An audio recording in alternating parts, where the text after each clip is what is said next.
Eric Houston, who is an associate professor in otolaryngology at Ohio State University. He got his doctorate at Johns Hopkins University. He was at the IU School of Medicine in otolaryngology, and I actually have had the pleasure to sit in several research team meetings with him and Irina and hear how he thinks about the altered developmental trajectory of children who are hard of hearing and at potentially getting a cochlear implant. And again, he's trying to use these kind of real-time mechanisms and dual-mounted eye tracking to figure it out.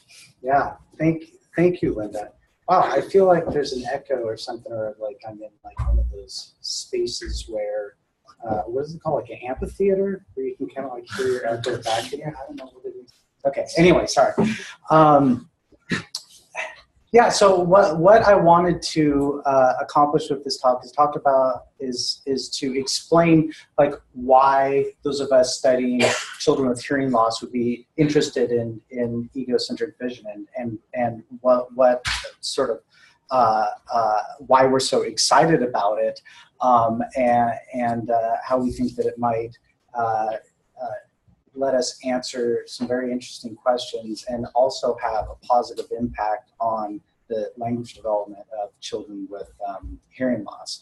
So Michael actually set this up like so well. I can almost just say take his talk and insert kids with hearing loss, and you kind of get the picture. But okay, I'll tell you a little bit about hearing loss and cochlear implants. So the prevalence rates vary by estimation. One to 3 kids per 1,000 births have some sort of hearing loss. Those who have a hearing loss to the degree where conventional amplification doesn't allow them to gain enough access to sound that they can learn language with are cochlear implant candidates. Okay, so these are kids with severe to profound hearing loss. And so a cochlear implant, this is, you can see an external device that sits right about here, and it connects by magnet to an internal device. It also has a microphone and a processor that sends via radio waves to the internal device information that then transmits down into the cochlea, into the first turn and a half of the cochlea, and causes activation of electrodes, and those electrodes activated then stimulate the spiral ganglion cells that make up the auditory nerve tract. So that's how these children are getting, and adults who get cochlear implants are getting access to sound. But they don't sound great, okay? Here, hopefully this will play.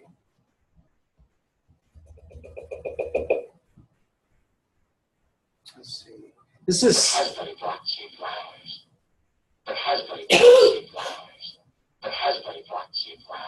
Okay, that's a simulation of what cochlear implant speech sounds like. Her husband brought some flowers. Okay. Her husband brought some flowers. All right. It's a simulation based on approximately the amount of information they're getting. You can't assume that's what they're getting because you're also dealing with a disordered system, disordered spiral ganglion cells. So there's a lot of variability in the type of, or how good the information is that they're getting, and the outcomes that come with that children show after they get a cochlear implant, which probably isn't very surprising, right? I mean, if you get a signal like that, then you would suspect that not all children are going to learn spoken language very well. And that's a problem, right? I mean, if we're going to have these devices, these cochlear implants for deaf children, we want all of them to learn spoken language very well. So that's, David has a question. Just this is like a kindergarten level quick question, but before yeah. the cochlear implant, they heard nothing? Or what did they hear before the cochlear? They heard, not always. That's a good question because the range of severe to profound hearing loss is at around 80 or 70 to 80 decibels. So anything above that, they would be able to detect. And the so what's really interesting is that even though the range is pretty tight, like you have people who can hear above a 70 decibel threshold versus those who can only hear above 90 or maybe can't hear even at 120, that range and all those might be candidates for cochlear implants actually is predictive also of language outcomes. Okay, so there have been a number of what we call demographic factors that are predictive of later outcomes. Okay, and this is what we call amount of residual hearing before implantation is predictive. Duration of deafness, length of cochlear implant use, number of electrodes inserted, their communication mode, whether or not they use just spoken language or a combination of sign and spoken language, the amount of therapy they get, the etiology of the hearing loss. The thing that people focus most on is age at cochlear implantation. As you might guess, in general, the earlier children get cochlear implants, the better the language outcomes. However, it's not a silver bullet solution. Getting a cochlear implant under 12 months of age, which is what would be considered nowadays very early, doesn't automatically mean the kid is going to do very well with a cochlear implant. There's still variability even in those early implanted children. And from a developmental science point of view, something David likes to point out is that this age at cochlear implantation variable doesn't explain anything, right? From a developmental, we want to know what it is about the early auditory experience that has this effect. So in other words, what are the underlying cognitive and linguistic mechanisms that early auditory experience affects that then leads to later language outcomes, right? So is it better or worse to have quality sign plus spoken or just spoken? Is it like it depends. And you should just patch the No, patch the sign? it depends, and that's an issue of so much controversy that you could get online right now and read heated debate and people like at each other's throats and like people drawing cartoons of people in Ku Klux Klan and Nazi outfits, like representing different positions of it. I mean, it's intense political stuff. But what I could Tuesday's New York Times, there was just an article a couple of days ago. Yeah. So it depends. There is some evidence that it can be beneficial if parents have really good sign language. So there are a handful of very small N studies recently that show that infants born to deaf native signing parents, which actually only about 5 to 10% of deaf infants are born to deaf parents, okay? And then even fewer of just because your parents are deaf doesn't mean they're native sign language users, but of those who are born to deaf native sign users who then also got cochlear implants, they actually did better in their spoken language than your sort of typical deaf baby who's born to normal hearing infants. But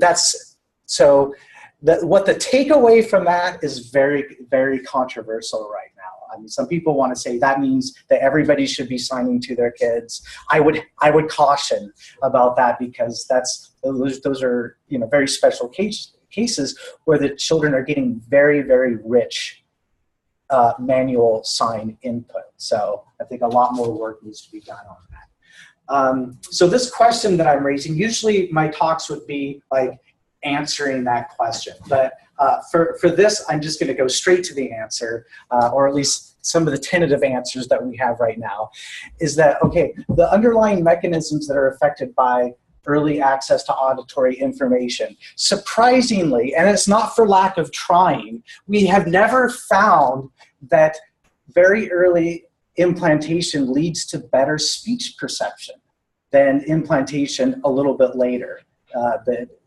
So implantation before 1 year of age does not lead to better speech perception like doing a word recognition task or a speech phoneme discrimination task than children implanted between 1 and 2 years of age. Very surprising to me. Yeah, I came from Peter Jusik's lab. I thought that, this is going to be the answer to why early implantation is better, is that it's going to result in better speech perception, which will then propagate to better language outcomes. And that's not what we found so far, at least. But we have found that the ability to associate novel words and novel objects we found very big differences. So here is a group of infants. And I'm not going to tell you how we got these data out of embarrassment, because it was using a non-egocentric vision paradigm, like putting things on screens and stuff, and all that, sort of classic traditional novel word learning tasks. So let's not even talk about it. But like the data showed that the early implanted children looked longer at the target than the non-target, showing that they learned the 2 novel words that we taught them, and the later implanted children did not. And this was early implanted children, all tested 12 months after they got their cochlear implants to their normal hearing chronological age-matched peers. And we had to do that because our 2 cochlear implanted groups were different ages, right? Because we tested them all 12 months after they got the cochlear implant. So obviously the ones who got their cochlear implants earlier were also younger in age. So the later implanted children compared to their normal hearing controls are also very different. And I think just as important, that the performance on that task, lame as it was, actually, and after controlling for age at cochlear implantation and residual hearing, which we already know are important factors for language outcomes, performance on that task correlated with, sorry, I don't have when these were done. These were done about 2 years after the novel word learning task. We got measures of their vocabulary, receptive language, and expressive language, and also of their speech perception, measured with a word recognition task, and found that performance on this task correlated moderate to, moderately strong to their receptive language and to their vocabulary. So probably not surprising. Well, the first part is surprising, that we have no evidence that early cochlear implantation leads to better speech perception, but it does lead to better novel word learning skills. And not surprising, early word learning skills are important for language outcomes. So giving this talk, and especially giving it to clinicians, I would then ask, okay, well, since novel word learning is something that in a lot of the kids doesn't seem to work very well, okay? They don't learn novel words very well. And we had another study with preschool children using Beanie Babies and taught them the names of Beanie Babies. And we found that these kids that were even like pretty good overall cochlear implant performers really did poorly on this novel word learning task compared to normal hearing children. So if that's a sort of, so we identified novel word learning, I would say, as just a really important issue for getting these kids on the right track to successful language outcomes. Then that raises the question, like, well, how do you make kids better novel word learners, right? I mean, sure, you can drill them with vocabulary to try to increase the vocabulary, but, that's maybe what you would do an hour a week during a therapy session, but like we want to make them better at novel word learning. So how do we do that? So that's where we kind of got excited about these methodologies, because it's like, well, interaction probably matters, right? Like, children learn novel words. They learn words in the social, communicative context of interacting with their caregivers and other people. So it's very likely that that's going to be important for their novel word learning skills. And of course, we have, literature suggesting, relationships between joint attention and, Chen and Linda's work, which this 2012 paper was really like the main inspiration for the collaboration that we did. But all these, interaction factors, and Michael did an awesome job talking about that. So you get kind of the idea of how important that is for communication and language development. And there have been a few studies, just a handful of studies on interaction with children with hearing loss, showing that parent responsivity, or sometimes called maternal sensitivity, is positively associated with language outcomes. Something called facilitative language techniques. So when parents communicate using more open-ended sentences or recasting or expanding on the child's language, those kinds of techniques are associated with better language than using more directive language and other techniques like that. But there are obviously limitations with those kinds of studies, right? I mean, they, again, Michael talked about, like, you have the what the parent brings and what the child brings, and then the dyadic interaction. Those studies are really about what the parent was bringing, what their sensitivity was, what kinds of facilitative language techniques they use. They didn't really look at this bidirectional interaction. We don't know if they used if their maternal sensitivity or parental responsivity was different because of how the child was responding to what they were doing, right? Also, a lack of detail about multimodal coordination that's important for understanding interaction. So, ratings of parental responsivity and maternal sensitivity use rating scales, basically. And we wanted to dig a lot more deeply into that. And these are correlational rather than, being explanatory. Like,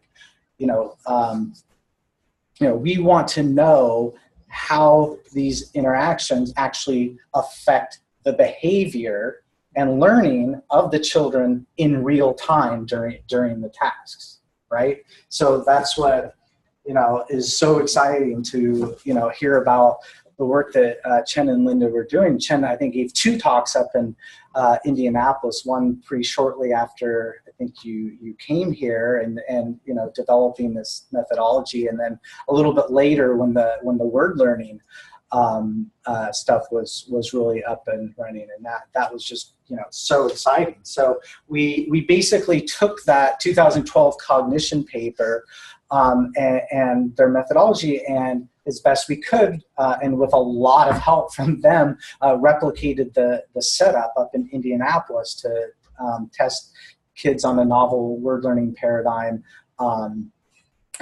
kids with cochlear implants and kids with hearing aids.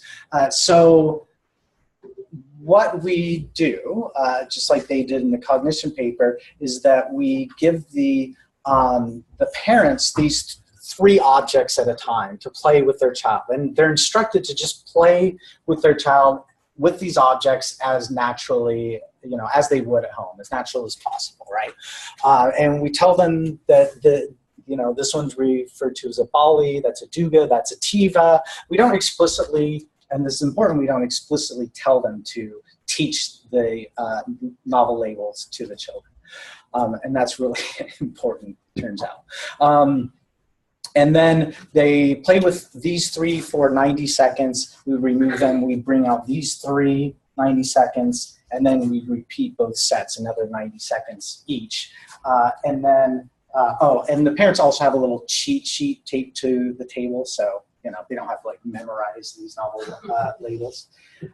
And then after the play sessions, we do a kind of preferential looking paradigm where we try to assess which objects the children learned the labels for and which they didn't. And so the idea is to then take the objects that they learned the labels for and then the ones that they didn't, and see what are the differences in interactions between those two groups of objects, to see what kinds of interactions are more likely to lead to novel word learning. And what their cognition paper showed, one of the important findings was that directing the child's attention to an object was a lot less productive for the child learning a novel object than following the child's attention, both their eye gaze attention and their touching of an object. So we collected data from actually a lot more kids than this, but I want to and I want to admit this mistake so that for future benefit, right? That we actually tested, it's probably maybe 15 kids or something with cochlear implants and or hearing aids. But we only had 5 in which we tested them for the first time with enough experience with their cochlear implant or hearing aid that they would be able to learn novel words, okay? So the mistake we made is that as a plan, it just turned out retrospectively to be a mistake, right? We wanted to get a lot of data from these kids and see how amount of cochlear implant experience would affect their learning over time. So we brought them in several times, even before they got their cochlear implant, then a month later, a couple months later after that. Nothing wrong with that, right? That makes sense. But what Esther found out when she really started looking at these data is that every session after the first session, the parents behaved much differently than they did in the first session. After they saw in the first session that we tested their children on the names of the objects, they just started labeling like crazy in the second session. So then we're like, well, we can't combine the data from session 2 or later with data from session 1. So these are the kids that we had where they had enough experience with their hearing device. And Esther has a poster of this work out there, and I'm not going to spoil it too much. So I'm just going to show, sorry, and then we have our normal hearing age match controls that are matched on chronological age. So these are their ages in months. And then these are normal hearing controls matched on hearing age. So a child who has had their cochlear implant for 12 months is matched with a 12 plus or minus 1 month normal hearing child. And so I'll just show this one graph, and what Esther was looking at is whether or not hearing status affected the types of utterances, object-related utterances that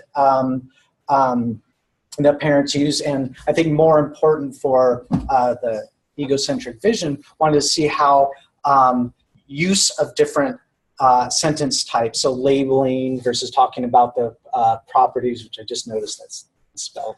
Did you correct that on your poster? Sorry. Action, open-ended, closed-ended sentences, directives. And then this is the baseline looking time at an object with any kind of object-related sentence. And this basically shows that for the hearing impaired kids, how much using a labeling type of utterance increased the child's looking time to the object relative to baseline. So what she found is that labeling and talking about the properties and directives actually resulted in an increase in attention to the objects, and the pattern of these results are different for the normal hearing children, and you'll have to go to her poster to see how they're different. So we're already seeing interesting differences in sort of real-time interaction between what the parent is doing, what they're saying, and then what the child is doing in response to that between normal hearing and children with hearing loss. And we don't have enough data yet to be able to look at what we really wanted to look at the beginning of looking at how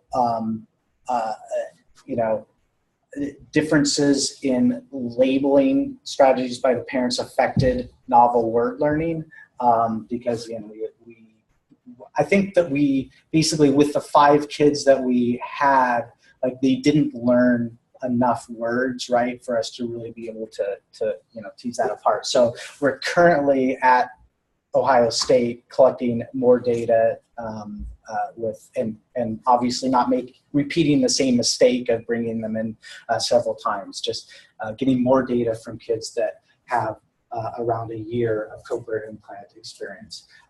So that's just sort of the beginning of what we think is going to be a long and very fruitful endeavor and learning experience. So yeah, we have questions, and more questions that we want to address. And these are just like what I thought of based on discussions that we've had, that I remembered that we want to address during like 5 or 10 minutes. Of recalling these is that we've talked about, how deaf infants and parents establish joint attention compared to normal hearing infants.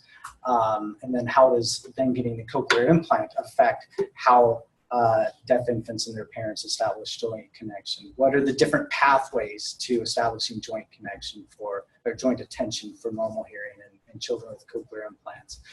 How do children with cochlear implants integrate what they hear and their visual and motor experiences?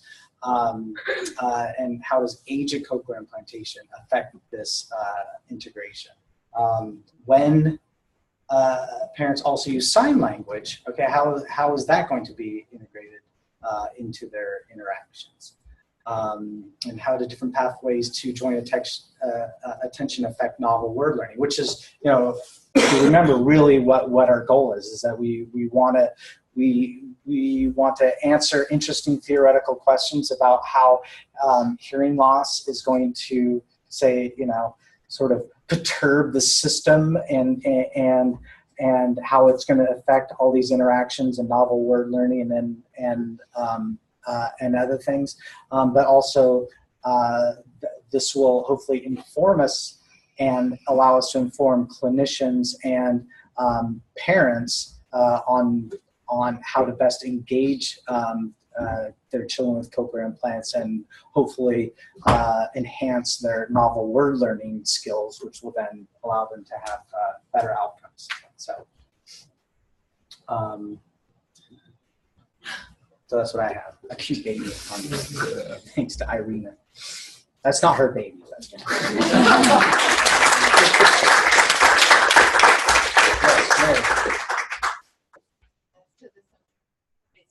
somebody just looking at learning in an actual real apartment, I think. And the objects that they manipulated, they remember better. So I was sort of surprised that you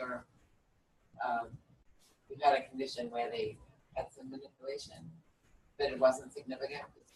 High error. Is that right? You were lost. Yeah. It was action, but those were all utterance types. So it was just about the language of the parent. Sorry if that was confusing. Those were all object. So Esther took all object-related utterances. So she transcribed all the speech. So I guess they're manipulating all of them. Yes. And all that is coded afterwards. So we use the head-mounted camera and eye tracker and some sort of bird's eye cameras to not only to track where the infant and the parent are looking, but also to be able to see what they're touching at every frame during these 6 minutes of interaction. Maybe if you have a condition where you can act like ask the child to give the parent. whatever, funny object, something. I mean, if they're actually responding in some way manually to something that might be local. That might, To see if there's a well, it just might be an effective manipulation if you the child is being Oh, asked right, to right, be, right, what, right, and then the kid picks it up. Exactly. I mean, that might be the kind of like, possible intervention that could be beneficial, if we see that kind of interaction leads to better novel word learning, then that might be something we want to talk with the parents about and coach the parents on. Sort of involves an active behavior on the part of the infant. Yeah. That's sort of like, I'm doing this. Yeah. That active thing. Yeah.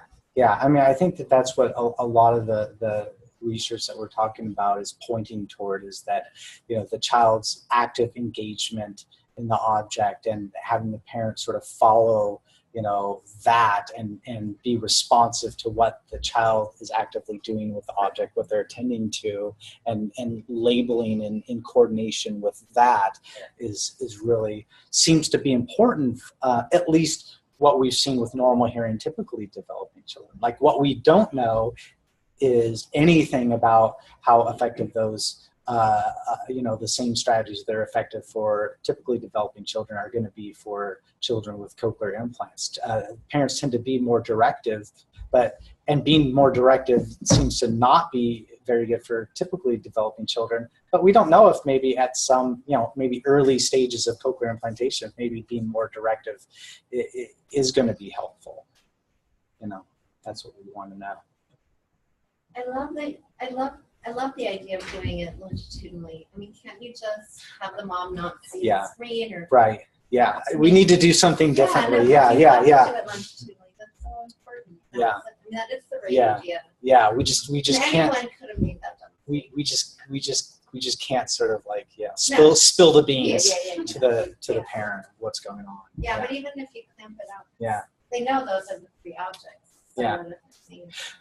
I think what's like really nice though about that or seeing that is how important the instructions are, like, of not telling the parents that we're going to test them, because we kind of assume like, well, yeah, we're not telling them to teach the labels of the objects, but you think that most of them are kind of going to figure out that that's what this task is about, but they actually seem to do a pretty good job of acting pretty naturally with the objects, based on what we're seeing after they know what's going on.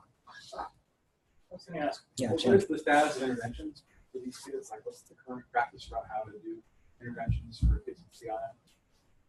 Oh, therapy intervention? Yeah. I mean, it varies,